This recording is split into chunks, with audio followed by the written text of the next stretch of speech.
समस्या जो आगे है, बड़ा संशय जो उत्पन्न हो गया है, वो बीएड अभ्यर्थियों की पात्रता को लेकर के हो गया। इसका मतलब ये हुआ है कि हम रिजल्ट निकालने के समय तक हो सकता है कि यह संशय दूर ना हो। तो वैसी स्थिति में हमको इनका रिजल्ट को तो वैसे भी रोक के रखना पड़ जाएगा। Hi everyone, welcome to digital GK classes. तो बिहार प्राथमिक शिक्षक भर्ती से रिलेटेड आप सभी के बहुत सारे डाउट्स हैं एंड आप लोग हर दिन जो है यूट्यूब पे बस यही सर्च करते होंगे कि क्या बिहार प्राथमिक शिक्षक भर्ती का जो रिजल्ट आएगा वो बीएड और डीएलएड को कंबाइन करके आएगा, अलग अलग होगा, मेरिट कैसे बनेगी, कट ऑफ कैसे जो है वो डिसाइड होगा, चाहे इसका रिजल्ट हो डीवी हो।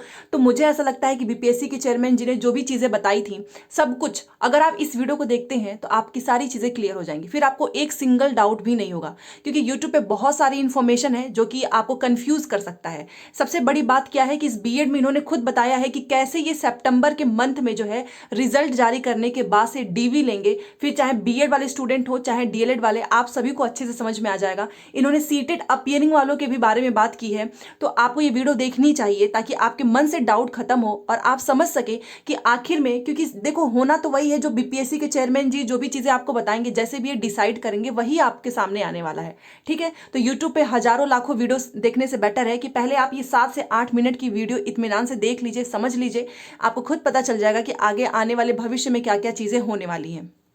समस्या जो आगे है, बड़ा संशय जो उत्पन्न हो गया है, वो बीएड अभ्यर्थियों की पात्रता को लेकर के हो गया।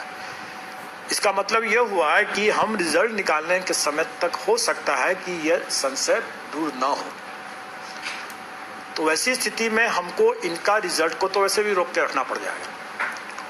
अगर वो संशय अगर मान लेते हैं कि वो बीएड अभ्यर्थी माननीय सर्वोच्च न्यायालय में पुनर्विचार याचिका दायर कर देते हैं और वहाँ से अगर कोई एडमिट हो जाता है वो, तो हमें उसके लिए प्रतीक्षा करना पड़ेगा। तो वैसी स्थिति में हम रिजल्ट जो निकालेंगे, अब जो निकालेंगे वो हम लोग 2 चरणों में एक तरह समझें कि आप निकालेंगे। पहले चरण में जो क्लियर कट मामले हैं उनके मामले को निकालेंगे और दूसरे चरण में जो जिनका मामला डाउटफुल अभी है उन डाउटफुल मामलों को हम मेरिट लिस्ट तो कॉमन बना करके रखेंगे ही रखेंगे, लेकिन हम उनका डिक्लेयर नहीं करेंगे जब तक कि उनका वो संशय दूर नहीं हो जाता, उनकी पात्रता के विषय में जब तक दूर नहीं हो जाता है। उनके लिए हम पद सुरक्षित रख सकते हैं लेकिन उनको हम डिक्लेयर नहीं करेंगे। संशय दूर होने के बाद करेंगे। अगर संशय पहले से दूर हो गया तो हो गया। यही स्थिति सीटेड जो अपीयरिंग कैंडिडेट होंगे या जो बीएड के जो अपीयरिंग कैंडिडेट होंगे, जो अपनी पात्रता उनके अपीयरिंग जो एग्जाम जिसमें वो किए हैं उसके परीक्षा फल पर आधारित होगा, उनके लिए भी हम लोग इसको सुरक्षित तो रखेंगे लेकिन डिक्लेयर नहीं करेंगे।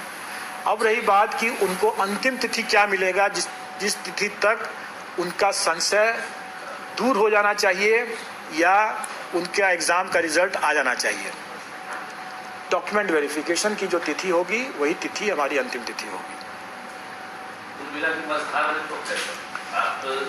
अगर सिर्फ एक ही मामले में जहां पर माननीय सर्वोच्च न्यायालय के द्वारा पुनर्विचार याचिका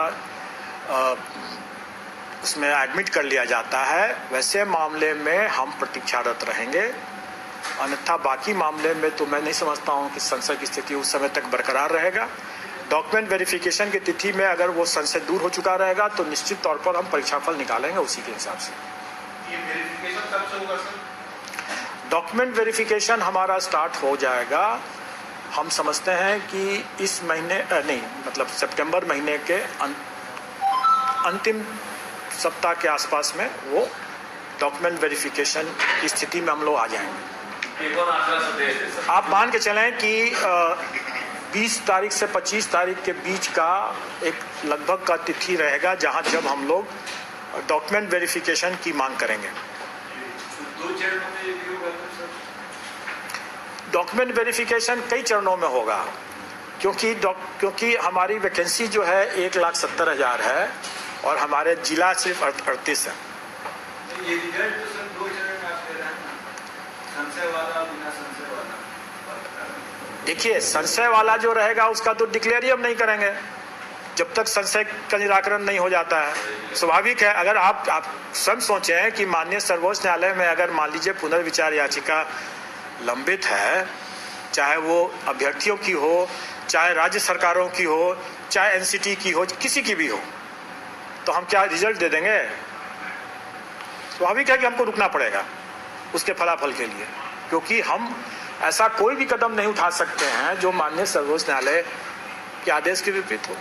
लेकिन अगर कोई संशय ही नहीं रहा, सब कुछ एकदम ब्लैक एंड व्हाइट क्लियर हो गया, तो हम तो उसके हिसाब से बिल्कुल रिजल्ट निकालेंगे।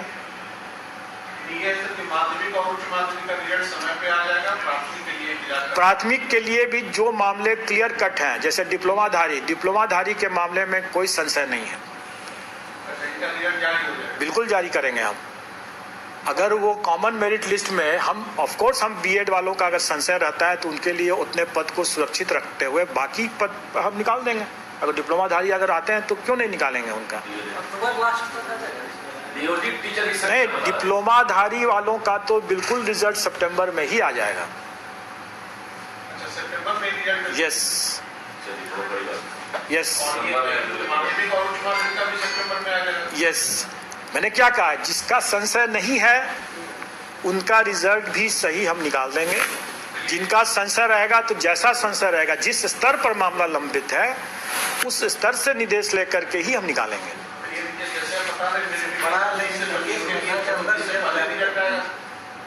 एक मिनट वेरिफिकेशन का बता रहे सर कि 20 से 25 सितंबर के बीच में हम कार्यक्रम देंगे, तो रिजल्ट तो उससे पहले तब आएगा। देखिए, हम लोग जो निकालते हैं डॉक्यूमेंट वेरिफिकेशन के लिए, वो प्रोविजनल रिजल्ट के बेसिस पर देते हैं कि जो लोग कंसिडरेशन जोन में आ गए, मतलब जो सफल होने वाले जो अभ्यर्थी हो गए, उनका हम डॉक्यूमेंट वेरीफाई करवाते हैं।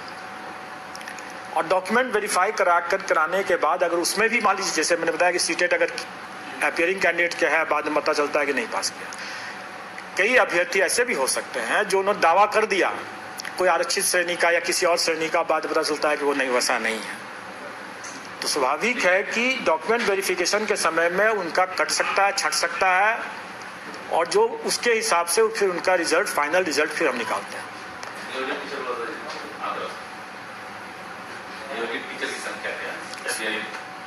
नहीं, इसमें जिन्होंने आवेदन दिया 67,000 के आसपास।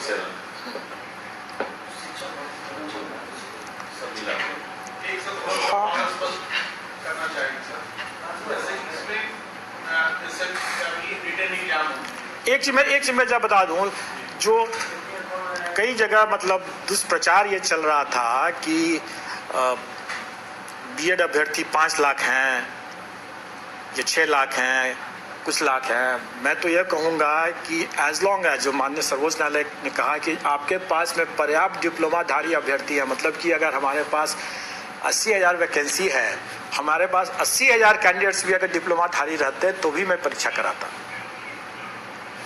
अभी तो वर्तमान में हमारे पास 80,000 नहीं, हमारे पास 3,80,000 है।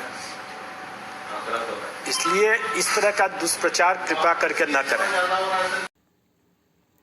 सो आई होप आपने वीडियो देख लिया होगा, और मुझे नहीं लगता है कि अब आपके पास एक भी डाउट हो। इस वीडियो को देखने के बाद से आपको क्या लगता है, आप प्लीज़ अपने थॉट्स जो है कमेंट करके जरूर बताएं कि आपको क्या लगता है कि आने वाले समय में कितने लोगों को नौकरियां मिलेंगी, चाहे वो बीएड हो चाहे डीएलएड हो। प्लीज़ बताइए।